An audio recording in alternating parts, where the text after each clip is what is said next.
From the Kiss 92.5 studios in Toronto, Canada. Are you ready? Ladies and gentlemen, this is Roz and Mocha.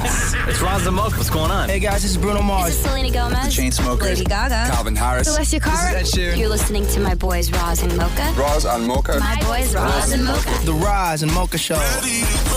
Between Roz and Mocha, who is your favorite? Mocha. Mocha. You guys are so funny, man. Congratulations, Lisa! Wow! You just won $1,000. That's amazing. Y'all just made my entire morning. Keep it up. You guys are awesome, man. This is the Roz and Mocha Show podcast. Roz and Mocha's Fix My Life. What advice can you guys give me? Okay, so my question is... Got a problem you can't fix? Roz and Mocha got you. Yo, Andi. What's up? It's Roz and Mocha. Hi, guys. How are you? Wonderful. How are you today? I'm pretty good today. Yeah, just today, huh? Yeah. So there's a reason you're on FML. What's going on? How do I stop fearing that I'm going to get fired at work? Oh, wow. Andy, you wrote us this. Hey, Roz and Mocha, fix my life. I get very paranoid at work that I'm going to be let go. 2 years ago, my mom passed away, and then 3 months later, the place I was working fired me. I had asked for accommodations because I was having a rough time. I handle estate administration, but I never got an answer. The following week, they let me go. Now, even though I'm at a much better firm, I still flinch when something feels out of the ordinary or when the office administrator comes to see me. How can I get over this paranoia? How long have you been with this company now? About 9 months. Okay. You doing good work? Yeah. I'm working harder than I ever have before. Okay, but aside from how you feel you're doing, how do they feel you're doing? Well, the one time the managing partner came up to me and said, "Hey, can I see you in my office for a minute?" And I panicked. Mm-hmm.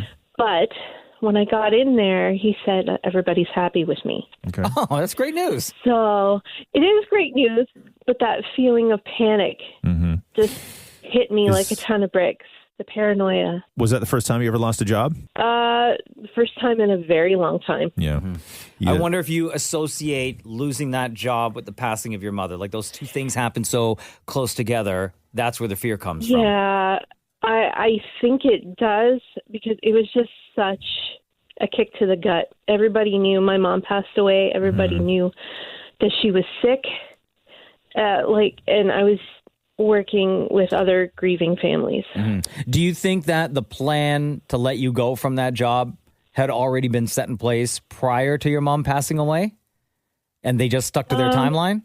I don't think so. Because the same day they let me go, they actually introduced me to my literal replacement. Why did they say they let you go? My productivity wasn't there. Fair. Was it? It was there, just not as much, and that's what I had mentioned. So the answer is no. So they did have reason for letting you go. You were distracted and possibly a distraction, right? Yeah, and that's why I had asked for accommodations. I'm like, look, I'm having a really rough time. Mm-hmm.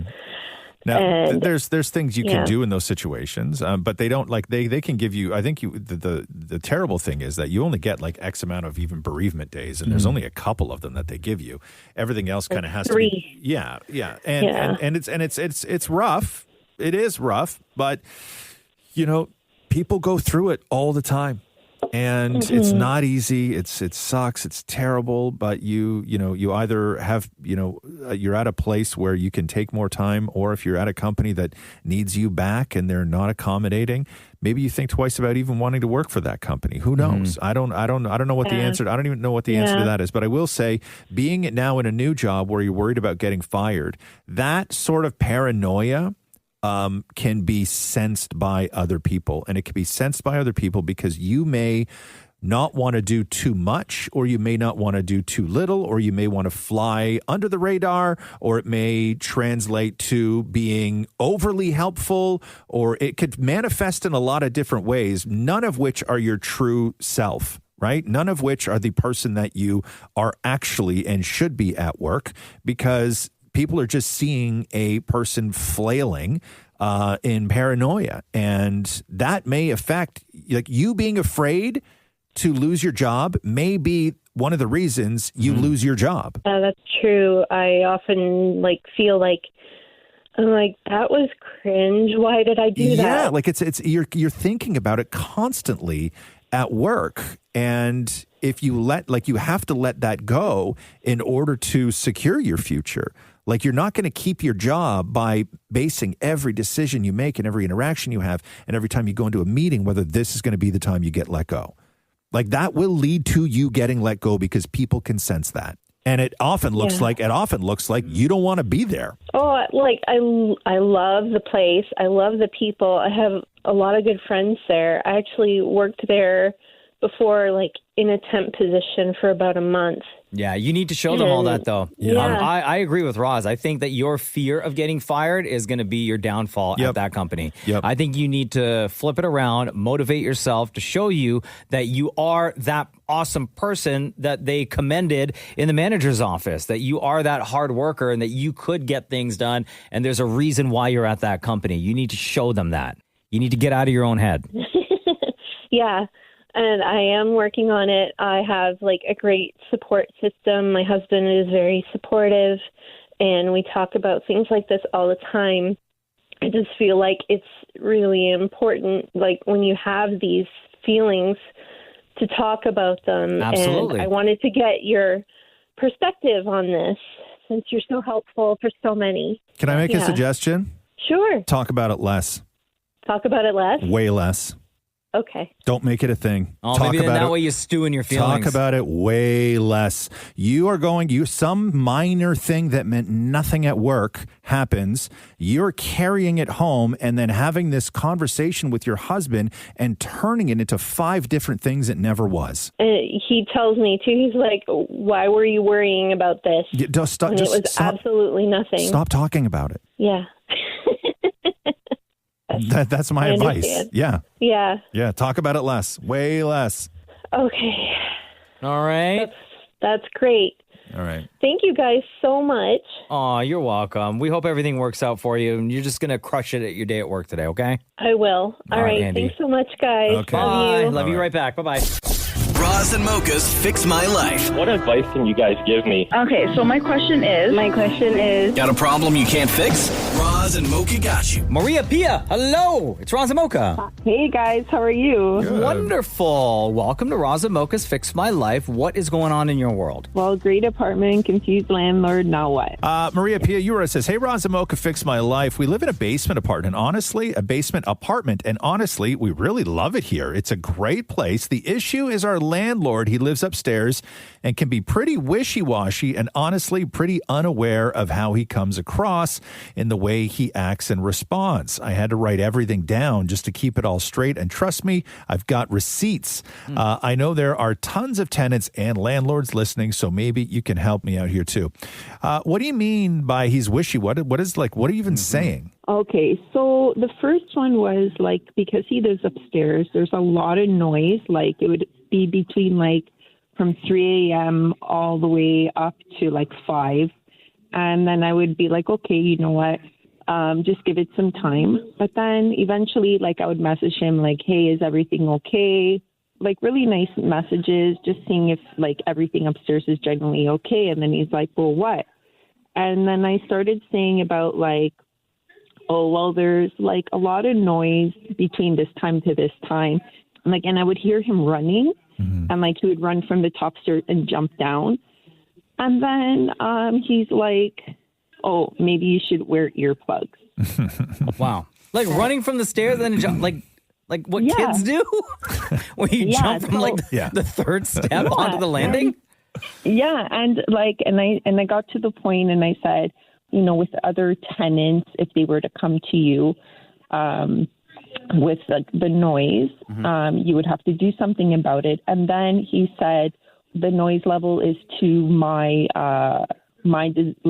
along the lines of like my desire if it's a problem. And then at the end, he's like, oh, maybe you should wear earplugs. So is it just the noise, or have there been other incidents that took place where you had to reach out to him and he hasn't been as responsive? No, just the noise. Like, so because above me is like his living room. And then above my daughter's room, there's the kitchen. So I would hear like him run from upstairs kind of. and then it would trickle down, and then I would hear him jump. Down So is the it just stairs. him by himself, or does he have a family up there?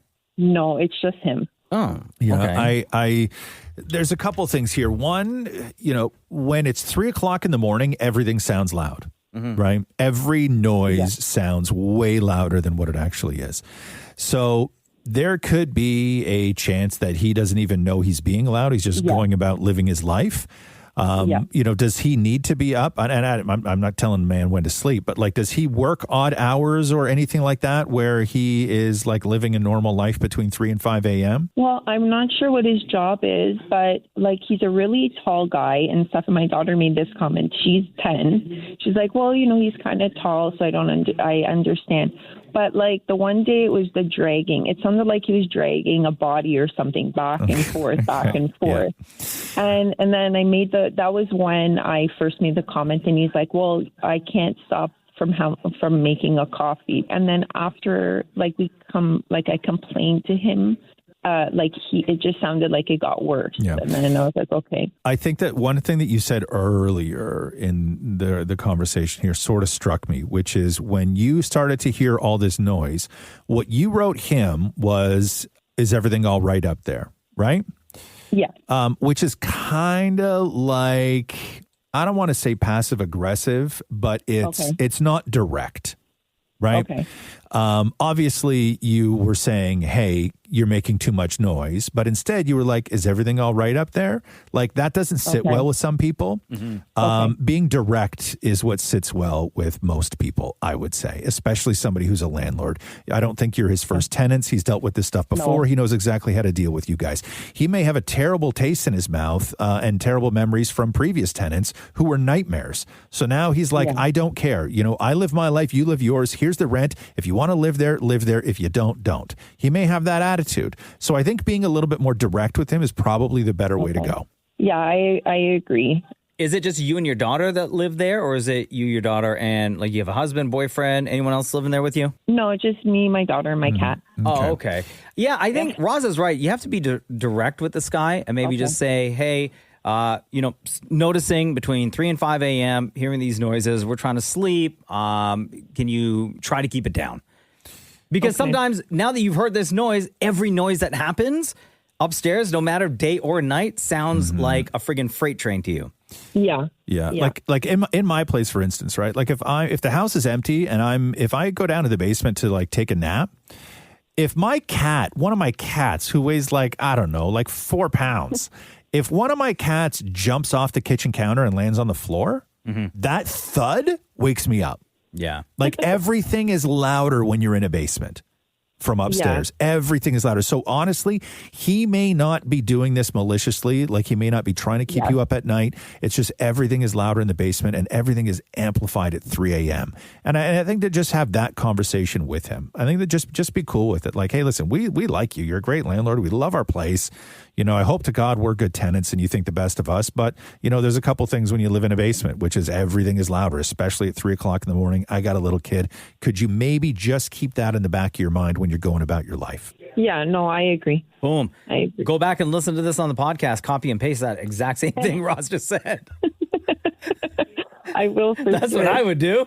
Does that help, Mariapia? It does. All right, girl. Thanks so much for reaching out. You have a great day. Okay, thanks. You too. You got it. Roz and Mocha's Fix My Life. What advice can you guys give me? Okay, so my question is... Got a problem you can't fix? Roz and Mocha got you. Yes, Dave. What's up, man? It's Roz and Mocha. How are you? I'm good. How are you guys doing? Good, man. Well, if you're so good, why are you on FML? I'm wondering, how can I make this Mother's Day one to remember? Oh, wow. Dave, you wrote us this. Roz and Mocha Fix My Life. Every Mother's Day, I end up rushing at the last minute. I'll get the kids to make a card. I'll buy the flowers. And every year I tell myself that next year I'm going to be more prepared.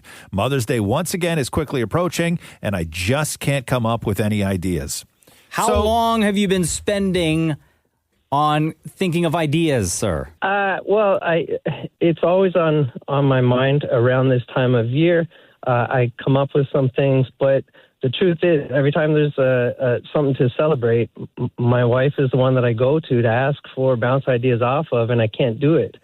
And so I get stuck. I'm not very good at coming up with genuine ideas to make it special. Well, how well do you know your wife? I'd like to think I know her pretty well. I know what she likes and things like that. I have a hard time putting things in motion and getting around to it sometimes. Bro, you're so lazy. Get off your ass, man. No, not lazy.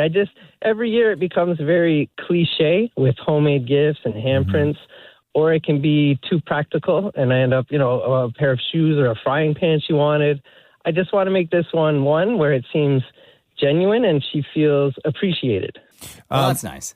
So I think that so much of gift giving involves listening. Yeah. And really sort of getting to know the person you are married to, right? And or even a friend or whatever. That's the basis for all great gifts are just people who are great listeners. Mocha's a great gift giver because Mocha's a great listener. And I think that you are not hearing the things that your wife actually needs because I doubt it's a frying pan and a new pair of shoes. She needs she needs other things, and that could be an escape. It could be time. It could be something that she would not get for herself or do for herself. She sounds like she's the one that's keeping the whole household together. She sounds like you're the one that you go to her for everything. She's carrying a lot of this sort of responsibility weight, and she may just need a break. Now, what that looks like for your wife, I don't know. But you got to listen. And when I mean listen, it's listening to the things that she's not necessarily saying, right? Like you got to know what she actually needs. Okay. Time sounds like a good one. I mean, she's always talking about she wishes she had time. She enjoys baking. She likes to practice her violin, and she's always saying, I just don't have the time for stuff. So yeah. I guess how do I make that look natural or work it into a Mother's Day? I mean, I was thinking more along like time, time away, right? Or time to herself. Okay. Like, why don't you book I don't know, if she's into spas and massages and all those types of treatments, why don't you book an entire spa day for her? Right? I don't know. Does she have a sister or like a best friend that she talks to? Maybe you can get ideas. Even alone is fine. From them. Yeah. Or I'll tell you what she may enjoy, bro. Honestly, if you book a hotel night for her and just her, man, and she could escape. Yeah, not you, idiot. Just her? Oh, my wife would hate that. Maybe she might be the type that wants to have a night to herself. You're saying that she just wants time. She needs time to herself to be able to do stuff, right? This may be the thing where she checks in at 4:00 in the afternoon and she just has the hotel for herself. She can do whatever she wants, man. And she's got that time to chill, eat food in the bed, watch Netflix, sleep. Just have that alone time. I don't know if that's something she would be into. Or maybe she would be into a weekend getaway with just you. Okay. Yeah. Okay. Yeah. You can do all of that makes sense. I mean, you can always do, you could do a combo, and we get things very expensive, right? But you can always you can always do a combo. You can always say, hey, listen, how many kids do you have? We have 2 kids. We have a 7-year-old together, and I have a 13-year-old from a previous relationship. Okay. So you can easily say this, hey, listen, what's going to happen is on whatever Mother's Day morning, I'm going to, or the day before. The Mother's Day weekend is Mother's Day weekend, right? I think everybody can understand that. And you can say, hey, here's what's going to happen. We're going to get in the car. I'm going to drive you at 2:00. You're going to go have manicure, pedicure, and massage, right? And then I'm going to pick you up afterwards with the kids. We're going for dinner. Okay. Right? Is that something she'd be into? No, for sure. No, she would like that a lot. A little bit of alone time, a little bit of family time. It's time alone, and then it's a family outing that she didn't have to plan. Yeah. Okay. No, I like that. That's better than a frying pan. Right? Yeah. Bro. Yeah. Please don't mention the frying pan again. She's going to take that frying pan and hit you upside the head with it. Yeah. All right. But it is just about paying attention to what it is she likes. And like you said, the things that she has said to you is she just needs time. She wants time. Yes.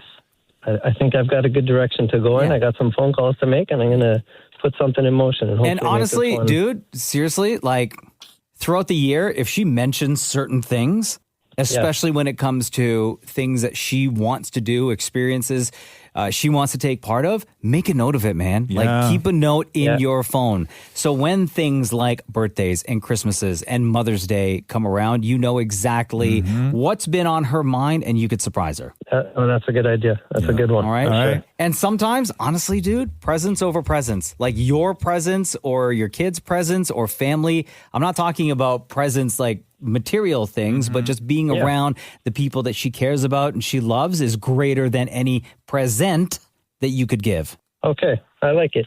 All right, pal? Oh. He's got plans. He's got to go, guys. He's got to go. He's got to play. Roz and Mocha's Fix My Life on Kiss. Liberty Mutual customizes your car and home insurance. And now we're customizing this ad for your morning commute to wake you up, which could help your driving. Science says that stimulating the brain increases alertness. So here's a pop quiz. How many months have 28 days? What gets wetter as it dries? What has keys but can't open locks? If you don't want to hear the answers, turn off this Liberty Mutual ad now. 12 months, a towel, piano. Enjoy being fully alert. Liberty, liberty, liberty, liberty. Roz and Mocha's Fix My Life. What advice can you guys give me? Okay, so my question is, Got a problem you can't fix? Roz and Mocha got you. Hi, Cassandra. It's Roz Mocha. Hi, Roz Mocha. Good morning. How are you? Good. How are you? I'm good, thanks. Yeah. What's going on? Why on FML? How do I know if I made the right choice, leaving everything behind for my family? Gotcha. Wow. You wrote us this. Hey, Roz and Mocha, fix my life. After 13 years in my job, I left it behind and moved 2 hours away so my husband could pursue his career. I stayed home with the hope of starting over once our son got to school. Some days are harder than others. I feel bored, envious, and sometimes regret the decision. Leaving my family and friends was painful, and starting over at this stage of my life is not easy. Before we moved, it took me a long time to agree, and even then, I was told it was selfish not to go since my husband was living away and barely seeing the kids. What's the situation? Like you were living where? So we were living in Allison. Like in Ontario? Yes. Okay. Yes, Okay. And then where was your husband working? Darlington or like Bowmanville, which is where we moved. So that's like what, 2 hours away? Yeah, it's east. Okay. Okay. So he was traveling every day for work. Or was he living there?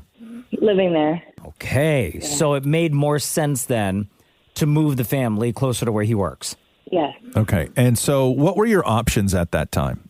He didn't have any. It was just, Okay. this is my job. I make more money than you. And, we have to move so I can see the kids every night and I can come home for dinner. Yeah. And for me, it's just, that's the only choice I had. And so were you working? I was, yes. And what were you doing? So I was working for the school board as an early childhood educator. And I know you could get that job like anywhere, but you just get comfortable in your position, and when you work somewhere for so long, and I don't know, I loved my job. I loved my job. It was very simple. Have you tried to get a job in your new town? Not yet. We just moved here. Oh, okay. Have you started looking though? Not yet. Okay. Why? Because I'm taking care of my son. He's only 17 months. Oh, okay. So you're talking about future from now. You're talking about going back to work once your kids start school. I thought that had already happened. Yeah, going back to work once my kids are at school because he's 17 months and I have a 4-year-old, so I'm taking care of them both. Okay. So that's why you're feeling so stressed out and so lonely, because it's literally you and the 2 kids. Yeah, so I guess sometimes it could be hard. It's hard to make friends when you're older. Of course, yeah. I sympathize. I'm not going to say I understand exactly what you're going through, but I do understand. Yeah. Jesus, it's really difficult. Have you sort of gone out and tried to see what the community has to offer? Actually, I tried to make friends at my daughter's school, but I don't know. Those conversations didn't really amount to anything. They didn't really click. Yeah. Oh, okay. This is kind of like surface level, right? Yeah, like with other parents. What about going to, because you have like the little one, what about going to like a play place and connecting with other moms, or joining like some sort of a group where all the moms get the kids together? Yeah, the mom group thing, I could try that. That I've never thought of. Play place? Well, I brought my son to a play place once, and then he was sick like the next day. So I don't know if I want to. I don't know if I want to do that. Yeah, it is tough, and I completely sympathize with you. But I think that you need something in your life that's going to give you that win. You need something in your life that is going to be like Cassandra, not just mom and wife, right? Yes. You're completely right. And honestly, like, people say I'm selfish, but I'm grateful for my husband working. He works weekends sometimes. He works Monday to Friday, long shifts, comes home late at 7. I'm grateful. I guess I'm just tired, and it's just hard being in the house all the time. Yeah. And you are, hey, listen, don't disregard what it is you're doing. You're working throughout the day as well. Even more hours than you ever have before. It's still work. You're managing the house. You're managing, the kids. Like, you're doing it all. You're doing everything. So that is still very important work. And I know it feels like mundane because it's the rinse and repeat. Every single day is the exact same. Yeah. And you're just going through that typical identity crisis right now of who are you? Yes, that's true. You got to make tough decisions in a family, right? And your husband spends most of his days just in his head doing math, right? And it is, how much do I make? How much do we need to survive? How far do we have to fall before we lose it all, right? That's the math he's doing all day long in his head. That's the only thing that he's thinking about. And he can think about that stuff because you're sort of keeping things solid at home where he doesn't have to worry about that kind of thing.